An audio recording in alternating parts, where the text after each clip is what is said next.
हम बिस्तरी शुरू करते ही डिस्चार्ज हो जाता है। मुझे बहुत ज़्यादा मर्दाना कमज़ोरी है। मुफ्ती साहब प्लीज़ आपको अल्लाह का वास्ता मुझे बताइए मैं क्या करूं, मेरी टाइमिंग बढ़ जाए। एक मैं आपको ज़बरदस्त नुस्खा बताता हूं और आपकी जितनी भी टाइमिंग होगी ना उसकी ये समझ लें कि 10 गुना ज़्यादा आपकी टाइमिंग बढ़ जाएगी।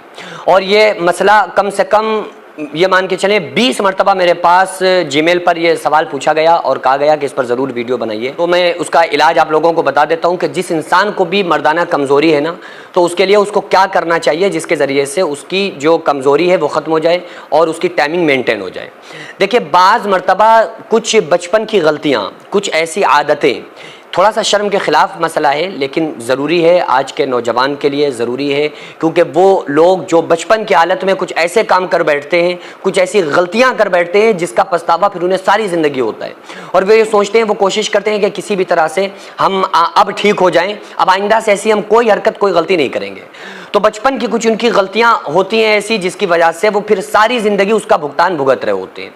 तो उस कंडीशन में क्या करना चाहिए, मैं आपको एक ज़बरदस्त नुस्खा बताता हूँ। 3 चीज़ें आप अपनी लाइफ में ज़रूरी कर लीजिए, ऐड कर लीजिए। पहली चीज़, खजूर का इस्तेमाल। आप जानते हैं कि आज के दौर में भी जो अरब के लोग हैं ना, अरबी लोग, आज के दौर में भी उनकी मर्दाना जो ताकतें हैं वो बहुत स्ट्रॉन्ग लोग हैं, वो बहुत मजबूत हैं। क्यों?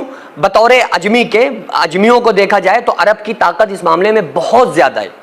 उसकी वजह क्या है कि उनके यहाँ ग़िज़ाएँ बड़ी तगड़ी हैं ना, हमारे यहाँ ग़िज़ाएँ हैं ही नहीं। हमारे यहाँ नौजवान तबका ग़िज़ा क्या खाता है? ना वो घी दूध खाते हैं, ना वो खजूर खाते हैं, वो तो बस रूखी सूखी रोटी खा ली, उसी को बहुत समझते हैं। अगर वो किसी की 3 रोटी खुराक है ना और वो 3.5 खा ले तो समझते हैं कि अरे भाई हमने तो बहुत खाना खा लिया। ऐसा होता है ना। तो अपने साथ फिर कुछ मेहनत करना पड़ेगी, अपने लिए मेहनत करना पड़ेगी। इस चीज़ को मेंटेन करने के लिए उन ग़िज़ाओं को हमें अपनी ज़िंदगी में लाना होगा जो ग़िज़ाएँ ज़रूरी हैं। तो पहली चीज़ क्या? खजूर का इस्तेमाल। क्या आप खजूर ज़्यादा से ज़्यादा खाएं, और ज़्यादा का मतलब ये नहीं कि आप पेल के खा लें, आप खा लें 10, 20, 50 खा लें तो फिर तो आपका पेट में कब्ज़ हो जाएगा ना। इतनी जितनी आप बर्दाश्त कर सकते हैं और फिर धीरे धीरे उसको बढ़ाएं। पहले 2 खाएं, 3 खाएं, 4 खाएं, फिर 5, 6, 7, 8 खाना शुरू कर दें, फिर बस 7, 8 खजूर रखें। ये रोज़ाना अपने मामूल में ऐड कर लें। दूसरी चीज़, दूध का इस्तेमाल करें। दूध का इस्तेमाल कैसे करना है? दूध जो होता है ना, ये अगर आप चाहें तो खजूर के साथ मिलाकर भी इसको ले सकते हैं। यानी आपने खजूर को दूध में भिगा दिया, दूध में उसको भीगने दिया, फिर उसको सोने से पहले पी लें। लेकिन अगर किसी बंदे के साथ ये प्रॉब्लम है कि उसको नाइटफॉल ज़्यादा होता है तो फिर उसको चाहिए कि वो दूध फिर रात में ना पिए, क्योंकि दूध बाज़ मरतबा बदहज़मी करता है। तो इसलिए क्या होता है कि अगर आपने सोने से पहले एकदम पी लिया, आप सो गए, तो उसके बाद वो नाइटफॉल होने के चांसेस बढ़ जाते हैं। तो अगर किसी को नाइटफॉल नहीं होता है तो कोई प्रॉब्लम नहीं, रात में पी सकते हैं। लेकिन अगर नाइटफॉल होने के चांस हैं तो फिर इसको नाश्ते में ऐड करें कि आपने वो खजूर वगैरह डाल दिए, 1-2 घंटे भीगने दिया, उसके बाद वो दूध और खजूर दोनों चीज़ें खा ली। इसको आप रोज़ाना मामूल बना लें। अगर दूध नहीं मिल पा रहा है तो खजूर का इस्तेमाल तो हर हाल में करना ही करना है। देखो, मैं ये नहीं करता हूँ कि वो आपको वजीफ़ा बता दिया कि बस याद पढ़ लो ये हो जाएगा। भाई ऐसा नहीं होता है ना। जहाँ वजीफ़े बताए जाते हैं, जहाँ चीज़ें होती हैं, वहाँ मैं बताता हूँ। हमारे पास मरीज़ हर किस्म के आते हैं, तो जहाँ दवा की ज़रूरत होती है उन्हें दवा भी दी जाती है। अगर उन्हें कोई वज़ाइफ की ज़रूरत होती है तो वजीफ़े बताए जाते हैं। रूहानी इलाज की ज़रूरत होती है तो ये नहीं कि वो हम कुछ भी बता दें, हम कोई वजीफ़ा आपको बता दें कि बस ये आप पढ़ लो तो आपकी मर्दाना ताकत डबल हो जाएगी। भाई ऐसा कोई वजीफ़ा नहीं है ना। तो ये है कि आप अपने दिमाग को कंट्रोल में करें। पहले अमली तौर पर आपको ये करना है कि ऐसी दोबारा कोई हरकत ना करें जिन हरकतों की वजह से ये कमज़ोरी आई है।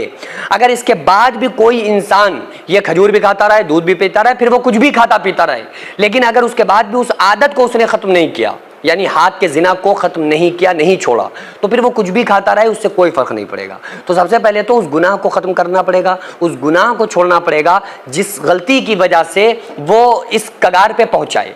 तो पहले उसको ख़त्म करें, उसके बाद अपनी ज़िंदगी में लाइफ में ग़िज़ाएँ शुरू करो ना, तो इंशाअल्लाह ताला वो मेंटेन हो जाएंगी। तो आप लोग अपने पैसे की बरकत और ताकत देखिए, जो आप थोड़ा थोड़ा ताउन हर महीने इन गरीबों के नाम करते हैं, जिनके घरों में चूल्हे नहीं जल पाते हैं, जिनके बच्चे भूख से बिलक बिलक के सोते थे। अल्हम्दुलिल्लाह जो हमारी आगाज़िया वेलफेयर सोसाइटी हर महीने उन गरीबों को राशन देना, उन बीमारों का इलाज कराना, ये तमाम काम जो हमारी सोसाइटी कर रही है, और आपकी की हुई मदद से जो इन गरीब घरों में खाना बनता है, तो ये सिर्फ अल्लाह का शुक्र अदा नहीं करते, बल्कि हम तमाम लोगों के लिए खूब सारी दुआएं करते हैं। तो इसलिए आपसे गुजारिश है कि हर महीने उन लाचारों, बेवाओं और बच्चों के लिए इतने पैसे ज़रूर निकालें कि जिससे उनका चूल्हा बुझ ना पाए और हमेशा वो लोग खाते पीते रहें, और हम तमाम लोगों के लिए वो दुआएं करते रहें। तो आप लोग इस सिलसिले को जारी रखिए। आप अपने नाम से, अपने मरहूमीन के नाम से ज़रूर ज़्यादा से ज़्यादा ताउन करें। स्क्रीन पर आपको जो आगाज़िया वेलफेयर सोसाइटी का अकाउंट नंबर और स्कैनर नज़र आ रहा है, इसके ज़रिए से आप लोग ज़्यादा से ज़्यादा मदद करें।